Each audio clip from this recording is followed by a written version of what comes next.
manifestations ont lieu dans tout le pays ce samedi 16 avril.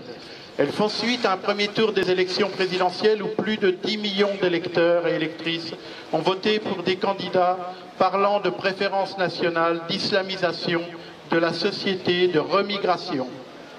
Ces discours font des immigrés, des musulmans, des jeunes noirs et arabes les ennemis à expulser. Ils légitiment toutes les régressions sociales au nom de la défense de la nation. Il faut tout faire pour que pas une voix ne s'ajoute à ces 10 millions d'électeurs et électrices. C'est le premier enjeu de notre mobilisation. Le fascisme n'est pas une option, c'est pas un jeu. C'est un poison mortel pour toute la société. Cette réalité ne disparaîtra pas dans une semaine, quel que soit le résultat du second tour. Et nous disons clairement que Macron n'est pas un barrage à la progression du danger fasciste. Ces 5 années au pouvoir viennent de démontrer clairement qu'il en est plutôt un tremplin, au travers notamment des politiques antisociales, racistes et sécuritaires qu'il a menées. Alors faire barrage au fascisme, c'est en urgence assurer que pas une voix supplémentaire n'aille au second tour pour Marine Le Pen.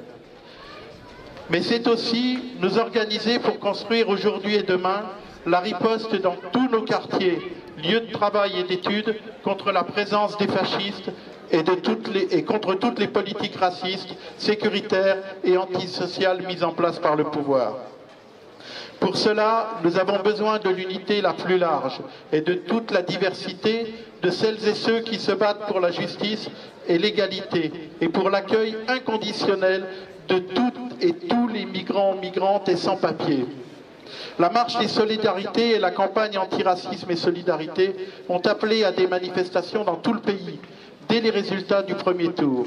Il est positif que des organisations comme la LDH décident d'appeler au regroupement le plus large possible des forces. Mais cela ne pourra se faire qu'en mettant en avant et en élargissant les luttes menées, celles des collectifs de sans-papiers, des comités contre les violences policières et de tous les mouvements sociaux qui s'organisent sur différents fronts et les revendications qu'elles portent. Et cela ne pourra se faire sur la base des politiques qui ont échoué depuis des années et qui ont désespéré nos quartiers et lieux de travail. Nous appelons toutes les forces qui partagent ces objectifs à les porter dans les manifestations de ce samedi, dans le respect de toutes les composantes qui sont présentes. À Paris, nous appelons à se joindre dans toute la diversité de nos combats avec la marche des solidarités et les collectifs de sans-papiers au cortège de la campagne antiracisme et solidarité. Je vous remercie. Bien, je veux dire simplement quelques mots en tant que membre du Parlement de l'Union populaire. Mais je le dis avec insistance dans le strict respect de ce qui nous rassemble aujourd'hui. Je dirais que la plupart d'entre nous, je crois que nous étions déjà ensemble, il y a quelques mois, il y a parfois quelques années, déjà, pour dénoncer les idées d'extrême droite. Ces idées qui, non seulement sont portées par Marine Le Pen, par celui qui dit tout haut ce qu'elle pense tout bas, Zemmour, qui a été de manière insupportable, il y a 6 mois, mis en avant par les médias, banalisé. Et donc, nous sommes tous ici, dans notre diversité, mais avec un point commun complet.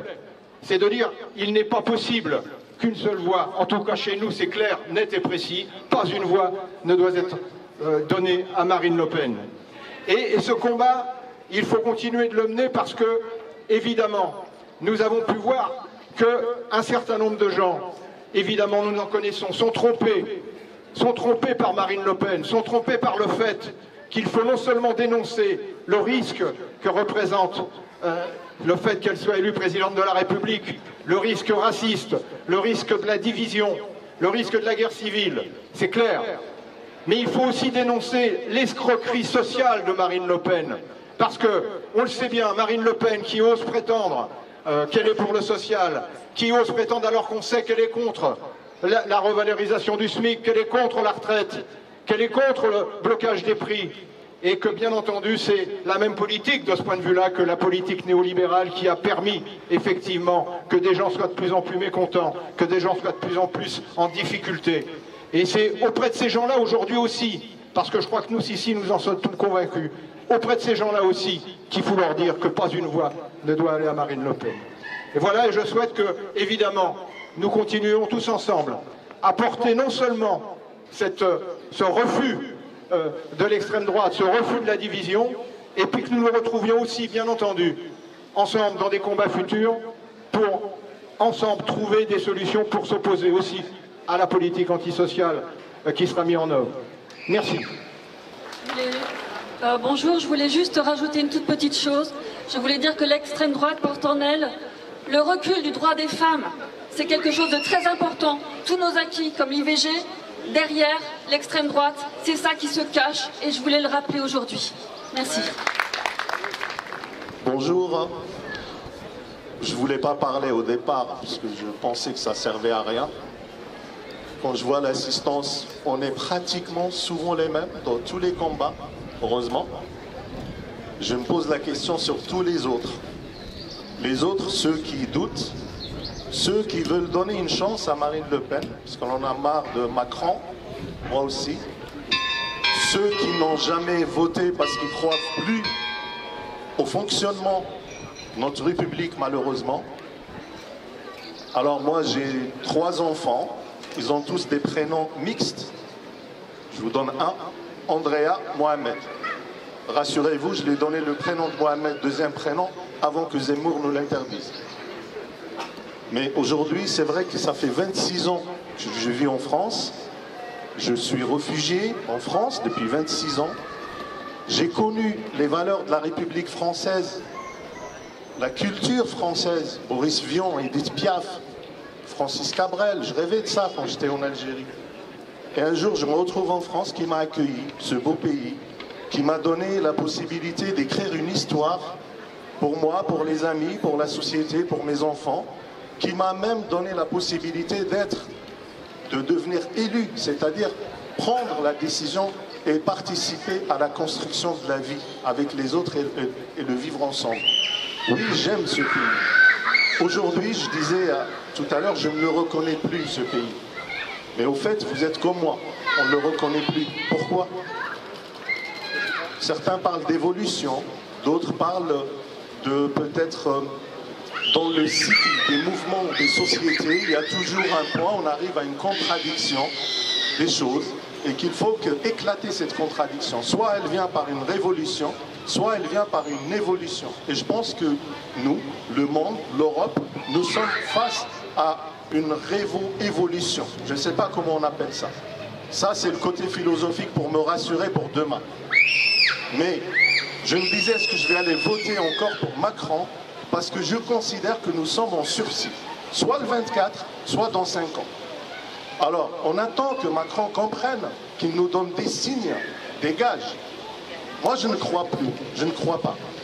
Alors, qu'est-ce qu'il faut faire? Ben, je vais expliquer déjà à mes enfants, à mes amis autour, le sens du combat, le sens d'exister pour les valeurs humaines.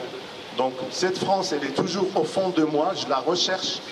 Et c'est grâce à ce rassemblement et à d'autres initiatives qu'il faut croire. Et j'ai envie de croire et je vais croire parce que je n'ai pas le choix. Donc, il y a 2 jours à peine, j'arrive à mon travail, une personne qui agresse une personne en situation de handicap sur un fauteuil roulant. Jusqu'à maintenant, ça existe dans la société. Je m'interpose, je pousse la personne qui a frappé l'handicapé. L'autre personne monte dans sa voiture et il me dit la chose suivante. Moi ici, je suis chez moi. Toi, tu vas dégager vite fait. Espèce de... Il n'a pas fini sa phrase parce que je pense qu'il doit avoir le choix. Bougnoul, tout ce qu'il veut. Pas un souci. Donc, je me dis, cette personne, elle ne l'a pas fait parce qu'elle est engagée politiquement. Elle l'a fait parce que l'espace aujourd'hui permet à ce que ce genre de discours, on le banalise, on le vulgarise. Et il devient accessible à tous. Donc, il faut de l'éducation populaire, oui. Mais il faut aussi le vote. J'étais dans le doute. Aujourd'hui, je le dis, je n'ai pas le choix. Je vais voter ce qu'il faut pour faire barrage encore une fois. Il y a une amie, elle a dit, je ne suis pas un castor, moi, pour faire un barrage. Oui, je suis d'accord. Mais est-ce que je peux prendre le risque? Je ne veux pas encore prendre ma valise et changer de pays à cause des extrémistes. Bonjour à toutes et tous, merci pour votre présence. Alors, je crois que tout a été dit, hein. Je vais juste rajouter quelques mots très brefs. Insister sur le fait qu'il ne faudrait pas que Marine Le Pen passe. Là, nous l'avons tous dit, c'est très important. Moi, personnellement, et c'est aussi la position de LV, je déposerai un bulletin Macron. Je sais que ça ne sera pas de gaieté de cœur. Néanmoins, il y a un risque que Marine Le Pen passe si on est trop nombreux à ne pas voter ça. On connaît tous la politique d'Emmanuel Macron. On sait aussi que la situation finalement du vote à venir, le duel Macron-Le Pen, est orchestré en partie par Macron, hein, politiquement.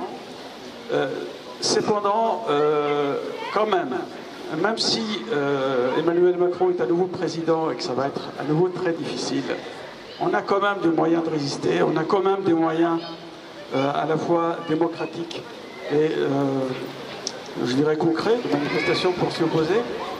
Mais avec Marine Le Pen, on voit déjà ce qui se passe, on voit déjà, comme l'a rappelé Rachid, il a cité un témoignage qui n'est malheureusement pas isolé.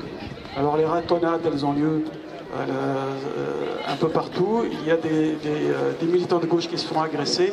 En fait, on sait déjà que beaucoup de gens se sont investis d'une certaine mission et qui se donnent le droit d'aller agresser d'autres personnes parce qu'elles sont étrangères, parce qu'elles sont de gauche, parce qu'elles sont écologistes. Et ça, on ne peut pas prendre le risque de le voir.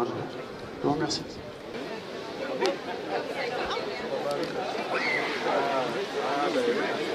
El